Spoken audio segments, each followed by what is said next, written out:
Kovai police SP Karthikeyan தலைமையில் போதைப்பொருள் ஒழிப்பு நடவடிக்கையில் 265 போலீசாரின் சிறப்பு கள ஆய்வு இரண்டாவது நாளான இன்றும் தொடர்கிறது. நேற்று அதிகாலை கருமத்தம்பட்டி குடியிருப்புகளில் நடத்திய சோதனையில் கஞ்சா, போதை மருந்து, போதை ஊசி மற்றும் பயங்கர ஆயுதங்கள் சிக்கின. கல்லூரிக்கு வெளியே இருக்கும் குடியிருப்பு பகுதிகள் மற்றும் வாடகை வீடுகளில் தங்கியிருந்த மாணவர்கள் சோதனைக்கு உட்படுத்தப்பட்டனர். இந்த சோதனையில் நம்பர் பிளேட் இல்லாத 42 இருசக்கர வாகனங்கள் பறிமுதல் செய்யப்பட்டன. 6 கொடிய ஆயுதங்கள், 1 கிலோ 200 கிராம் கஞ்சா, 2 திருட்டு பைக்குகள் பறிமுதல் செய்யப்பட்டன. கோவையில் குற்ற சம்பவங்கள் நடைபெறாமல் தடுக்கும் வகையில் இந்த நடவடிக்கை தொடரும் என்றார். எஸ்பியின் அதிரடி நடவடிக்கையை குடியிருப்போர் வரவேற்றனர்.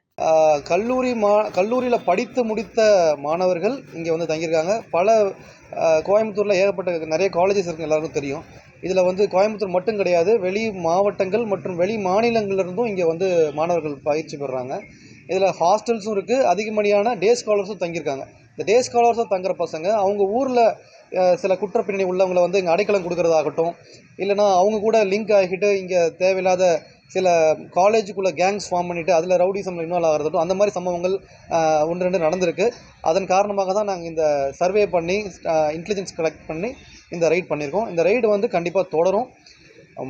மாணவர்களுக்கு காவல்துறை சார்பாக நான் சொல்ல விரும்புகிறது என்னன்னாக்கா, இது படிக்கிற காலத்தில் நம்மளுடைய கவனம் முழுக்க படிப்பில் தான் இருக்கணுமே தவிர மற்ற விஷயங்கள், இந்த போதைப்பொருள் மற்றும் இந்த வெப்பன்ஸ் யூஸ் பண்ணுறது, ரவுடிஸோட அசோசியேட் ஆகிறது, காலேஜில் கேங்ஸ் ஃபார்ம் பண்ணுறது, இந்த மாதிரி விஷயங்களில் ஈடுபட்டாங்கன்னாக்கா கண்டிப்பாக எந்த ஒரு தயவுதாட்சியும் பார்க்கப்படாது. அவங்க மேலே கண்டிப்பாக நடவடிக்கை ரொம்ப தீவிரமாக இருக்கும், கடுமையாக இருக்கும் அப்படின்றத தெரிவிச்சுக்கிறேன்.